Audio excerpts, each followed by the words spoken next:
I'm Nikola. I'm database specialist for Armored Brigade, one of the team members of Etika Studios. And today we're going to talk to you about the Armored Brigade II.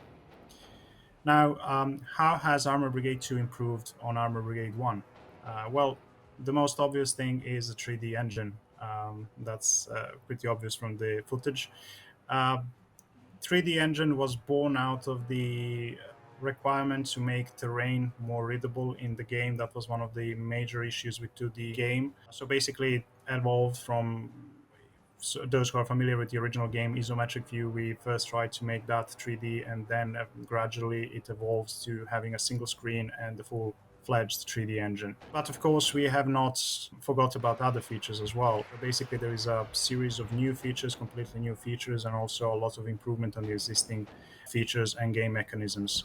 One of these, probably the most important one, is information sharing system and the new company informations that goes with this new system. So basically, the communication method that unit has and its relationship to the nearby units is highly important. So the unit might spot hostile units, and then it will try to report that to the nearby, for example, platoon mates. Of course, that takes a delay. If you have to send a radio message or signal that to your nearby units, and once that reach, for example, platoon HQ, he will then send that information to the company HQ, which in turn will try to disseminate that information to all subordinate units. And it means that units that are further away, which can be on the second flank, or for example, support units in the rear, tank destroyers, for example, a usual example, take time to actually receive information on the hostile contact, and they will not immediately start firing. So it means that the battle is more realistic, basically, and more slow paced in a certain way. Other improvements we made, of course, include, for example, fire support. We have new additional air support options, both for the fixed wing and the helicopters. For example, the helicopters use running attack now, and the helicopter mechanism in itself has been improved with slightly more flexibility while still respecting what are historical procedures of the era. And running attack helicopters, for example, are more relevant for the Soviets, often using this type of delivery, and also, for example, for the older eras, such as the 60s, and when the helicopters in the US were still in the infancy. So this make these running attack flights more similar to fixed wing support, in the sense that helicopters will appear on the edge of the map, perform the maneuver, they will fly towards the target, engage with the cannons, missiles, or rockets, and then they will turn back to the friendly edge of the map. And they will repeat this as if they have ammunition or something has not happened and they have not been engaged or damaged. We have new air support delivery mode, which is a loft bombing that allows the aircraft to engage a specific terrain feature. So it's different from the close air support, where the pilots receive the information as the area designated by the ground commander, and then he will search for his own targets. In this case, the aircraft will try to engage a specific terrain feature, such, for example, the edge of the forest. And these kind of flights are more survivable because they engage from further away and the exposure time is very short, but it's offset by less accuracy compared to the low level delivery, where the fighter or bomber overflies the target directly. And the boat air deliveries and these new improvements meant that we also expanded the airspace around the battle zone. As you can imagine, that if these maneuvers take several kilometers to be performed correctly, it means that we, for example, on the smaller scale battles, we couldn't do that properly. So we expanded the air zone around the battlefield up to 15 kilometers, which means that the aircraft do not appear anymore on the edge of the battlefield on the map, but they appear further away, which also means that they can be engaged earlier or after exiting the map, technically. Time period as Armored Brigade II covers. It's the same time span from the original, so it goes from 1965 to the end of the Soviet Union in 1991, basically. Why this specific period? It's almost 3 decades, because basically in the 60s there was nuclear parity obtained between the Soviet Union and United States, which meant that pretty much the mutual destruction was assured, and the both sides started considering conventional warfare again, much larger scale compared to the 50s, for example. So the strategies, both on the political and military levels, have been adapted, and there was a huge rearmament program in the 60s to make ground units more adapted to the conventional warfare. Very likely the war would have evolved in a nuclear war after a certain period of time, but it was not as certainty as it was maybe in the 50s. So basically, that's why we selected these 3 decades in particular, because it was much more prominence of the conventional warfare. And it's also very interesting how the technology evolved. There is a lot of differences if you're playing in the 60s or late 60s and early 70s compared to the late 80s, for example. The technology evolved, the combat ranges have increased, the lethality has increased, and new combat system entered service. So the warfare in the 60s is much slower paced. The accuracy is not as good as in the 80s. It's not one, like usually it's not one hit, one kill. While in the 80s you have M1 Abrams, you have T-80s with the advanced fire control system, so the lethality of the battlefield is much higher. It's much more intense and lethal, and on distances which were previously hard to reach. And then it ends up in the 91 because that's the end of the Cold War, generally considered. One of the probably hottest questions that is this game single player or multiplayer? Currently, it is a single player as it was in the original as well. And it does have, first of all, of course, it has dynamic skirmish generator. That is the core of the game, as it was always. You have scenarios, and also you have both dynamic and linear campaigns. So dynamic campaign generator is the feature familiar to the people from the original game, where you have the master map of different parts of Europe, and you can draw your own campaign path, and you can play, and you can easily generate infinite number of campaigns as much as you want, depending on different parameters. That stayed, and we also have some improvements for that mode as well. And then there's also linear campaigns. Now, the linear campaigns were not in the original game.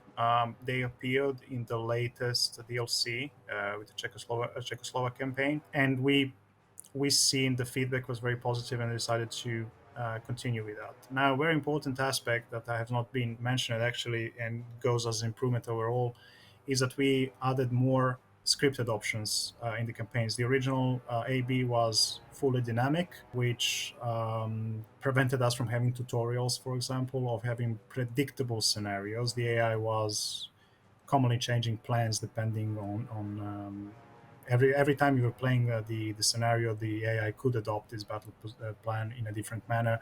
Now with the scripting, we have more options. We try to mix the best of the both worlds, because the pure scripting is, well, first it's predictable and there is a lot of repetition there involved, and we try to mix our dynamic AI with the scripting features, which allows a scenario maker or campaign maker much more options, and allows, for example, also to have tutorials, and it allows scenario maker to add reinforcements, for example, which then can be scripted to behave in a very specific and predictive manner, which is very useful when you're making, let's say, some sort of very specific scenario where you want AI to be predictive. We have not implemented multiplayer yet. We do have plans for it. As I said, we have this road plan basically made for the next year, and we are looking after completing these few features that we want, looking into multiplayer. But it's almost certainly going to be turn-based for 2 reasons. One, what we of course we have some, let's say, technical limitations, because AB engine is still based on the code made for the original game. So basically, it has always been a single player game. It means that the whole software architecture is based on single player. So it's not easy to just switch to multiplayer and make a conversion. But we might have found a way to implement a turn based system. It's still very rough. There is a lot of work to see how it's going to work. But that's the idea we want to pursue in the future. And also, what is the scale of the game? It's large scale tactical combat, basically. So Some people call it Grand Tactical. 15 by 15 kilometers, the battle map is the largest possible scenario. It can range from 2 by 2 kilometers for smaller scenarios all the way to the 15 by 50, and you can quickly you select a piece of the terrain from the master map, which can be up to 60 by 60 kilometers. It's like Finland or parts of Germany where you, based on satellite data, you select that part of the map and you can generate, with a few simple clicks, you can generate your battle. We haven't increased the battle size because actually reaching 15 by 15 kilometers in 3D engine was already demanding by itself. That's one of the first obstacles that we faced, and a lot of works were involved in optimization. So these big scale battles could be rendered without massive performance hits on computers. So basically, that's where we decided to put a limit. And there is also actually a practical limit for which like 15 by 15 kilometers is also used in Armored Brigade I, which doesn't have this kind of hardware limitation, is that beyond that scale, it goes more into operational level. It goes beyond what is the favorite operations towards the more grand operational level.